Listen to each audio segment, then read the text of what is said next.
Hello everybody, MD Polo here. Thank you for joining me. Today I'm not filming at my normal location, so you are going to hear background noise. You may even hear some doors closing, firing sound coming from the range, or perhaps even voices from a lesson that is taking place next to me in the next classroom. I'm not at my normal filming location. I'm actually at Shoot Point Blank in Carmel, Indiana. They were kind enough to let me film this pistol. This is not mine, but I thought it was an interesting little pistol and something we should take a look at. This is strictly a tabletop review, and this is the Kimber Evo SP CS. The SP stands for Striker Pistol and CS for Custom Shop. Now Kimber has 4 different models of the Evo. This is being the top of the line for them, and it's coming in at $980 for a pistol that is about the size of a Glock. Let's take a look at it. The other models are a little bit cheaper, but they're still going to be running in the mid 700s to the mid 800s, and like I said, this Custom Shop one being the top of the line. It is 9mm striker fired. It comes in with a barrel of 3.16 inches. Capacity is 7+1, and it comes with 2 metal mags. We'll take a look at that as well. The overall length of the pistol is coming in at 6.1 inches. The height of it comes in at 4.5 inches. On the side, the width of it, right there, let it catch up, is coming in at 1.2 inches. So it's a little bit thicker than, let's say, SIG P365, but it's still very nice, very manageable. And the MSRP is $965, but locally it's selling at $980, and online I've seen them as high as $1,047.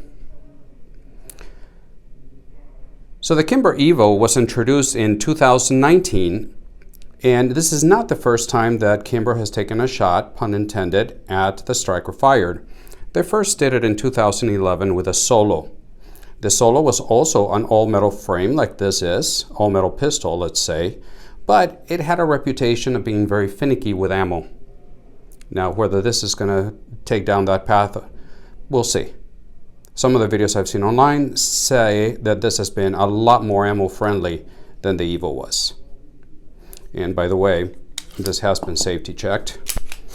Not only for you guys out there, but for YouTube. This is being handled in a safe manner, in a controlled environment, and there is no ammo anywhere in the vicinity of this room. Amazing we have to say that, but there it is. So this particular model, the CS, comes from Kimber's Custom Shop.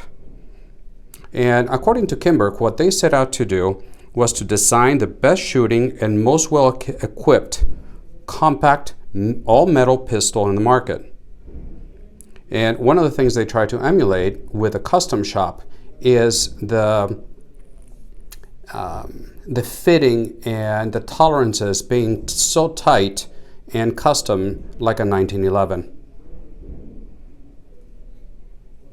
So let's take a look at it starting from the slide.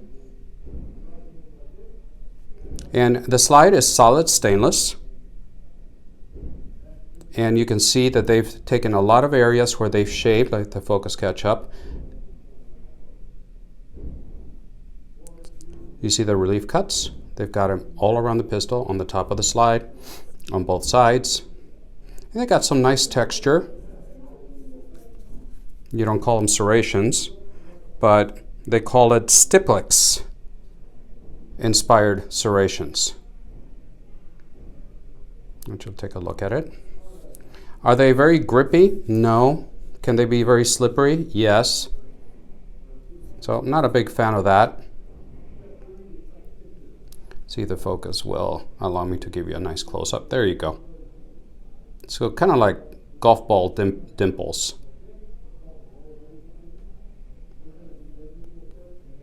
I should walk around it.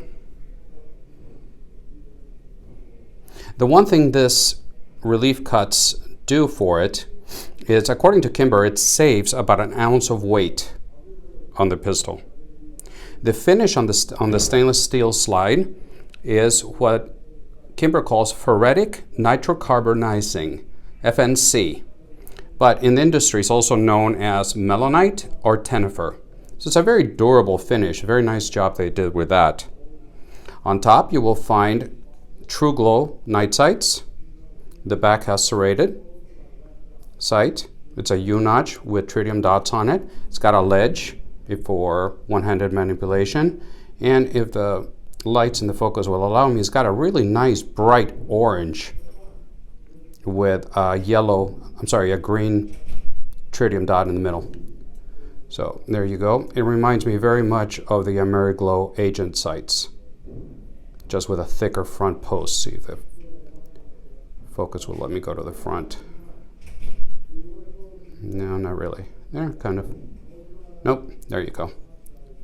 And since we're back here, you can see this is where you're going to find your striker indicator, whether the striker is cocked or not.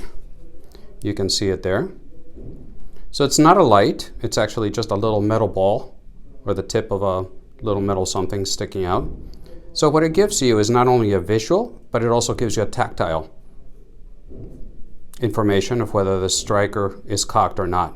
Now, of course, as you may or may not know, but you should know, is that doesn't mean that doesn't tell you whether there's a round in the chamber or not. That only tells you that the striker has been cocked. When you fire, it goes away. So that's it for that. Looking at the frame is aluminum and it's got what Kimber calls their Kim Pro Charcoal Gray. It also carries the Stiplex kind of pattern into the G10 grips. These are very nice, very grippy. You find the same in the back strap.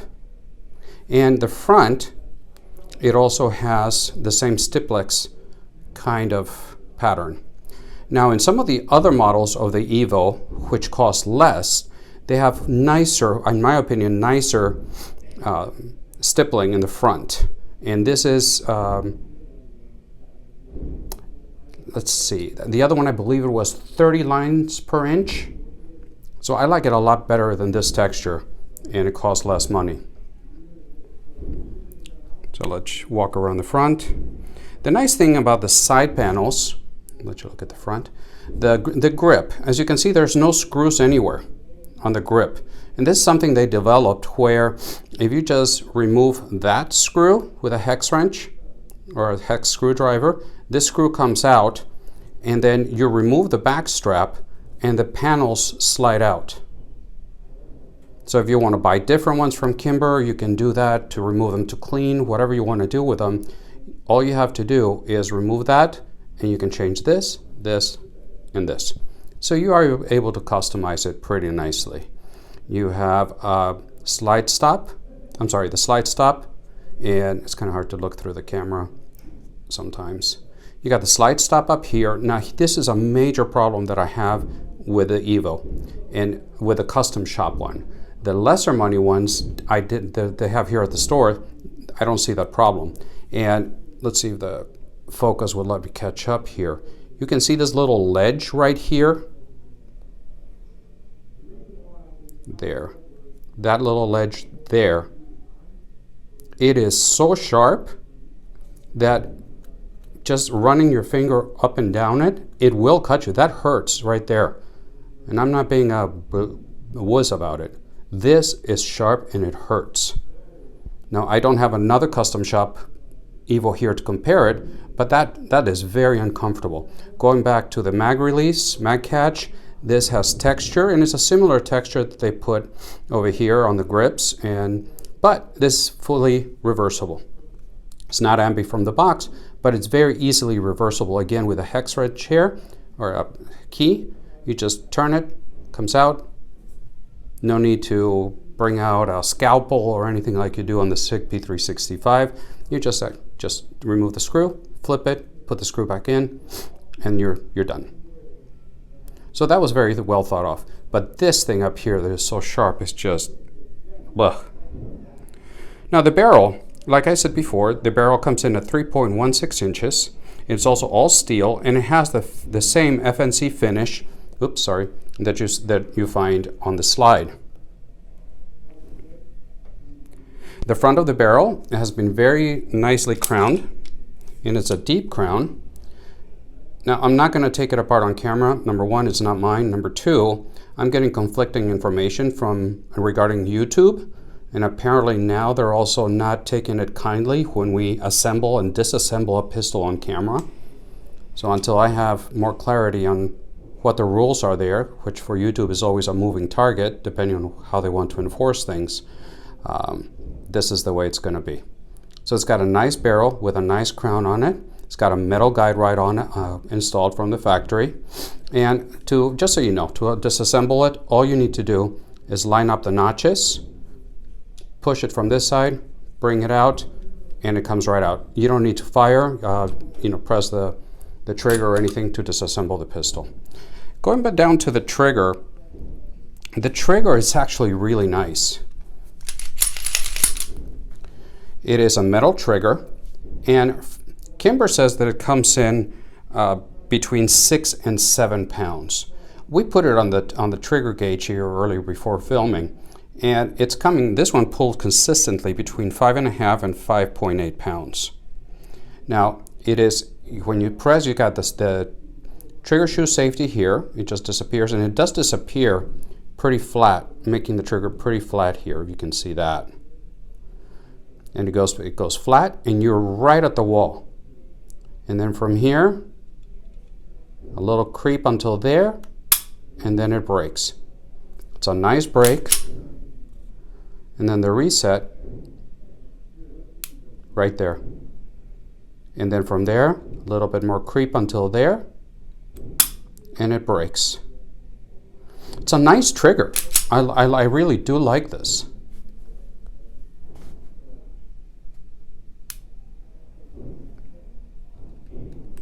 And there. It's the best trigger out there? No.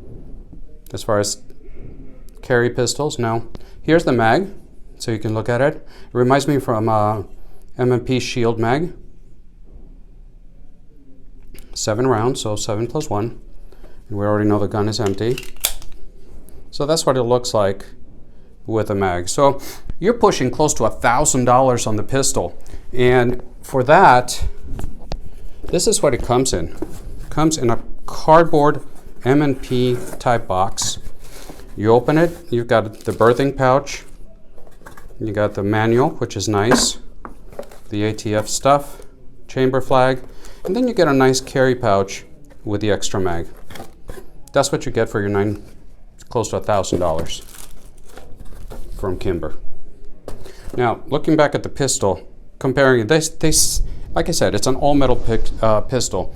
They said that they set out to produce the best carry pistol on the market.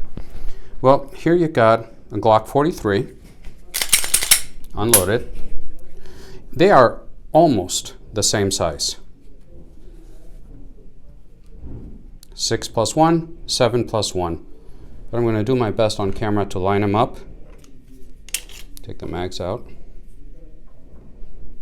And it is almost exactly the same.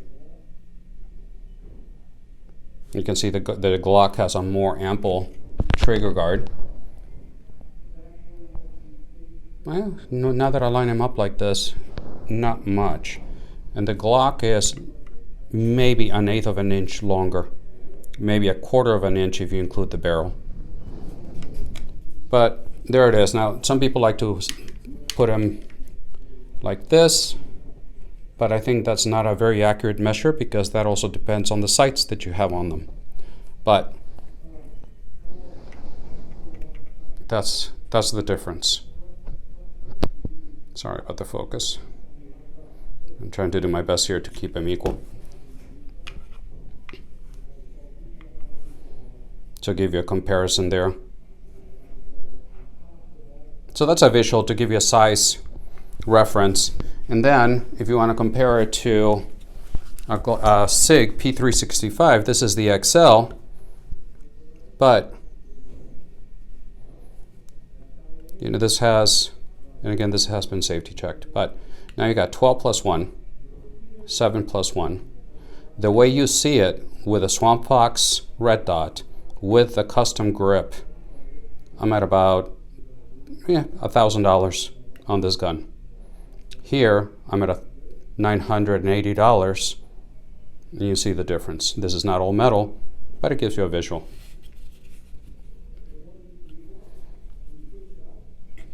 Try to line them up again the best I can. There you go. So, not that much shorter. Again, maybe a little bit, maybe half an inch, maybe longer. And here, again, maybe half an inch all the way around, longer in the 365 XL. So just giving you a visual of the two. So what are the final thoughts on this? It is feature packed. It is an all metal gun out of the custom shop. They did put a lot of thought into it, but would I buy this for pushing $1,000 with tax? No, I wouldn't. Unless I shot it and absolutely fell in love with it. But still, I like this quite a bit. I also like my Glock. There's options. You can buy almost 2 Glock 43Xs for the cost of this. I really like to know what your thoughts are on this Kimber. Again, if you love this idea, if you really like the thought of all steel gun like this for carry, perhaps then the lesser priced ones would be the ones for you. Just let me know what your thoughts are. Some people say that money shouldn't be an object when you are thinking about defending your life, and I agree with that. Buy the best pistol you can possibly afford. But for $980, is this the best pistol? I guess that's the question. Anyway, I'm starting to ramble. Thank you very much for spending time with me. Please remember that I upload videos every Friday morning and when I can on Wednesday mornings as well. If you'd like to follow me on Instagram, over there I always post what I'm working on before it hits YouTube. So if you want to know what's coming down the pipeline, Instagram is the best place to go. Please leave your comments below. Believe it or not, there's a reason all the YouTube channels tell you to please subscribe, comment, and share, because that influences the algorithm on YouTube. And YouTube is not friendly to gun channels, so the more you can do to help us, if you like what we're doing, please do so. It takes 1 second of your time to do that. Thank you very much. I look forward to your comments, and until the next one, God bless.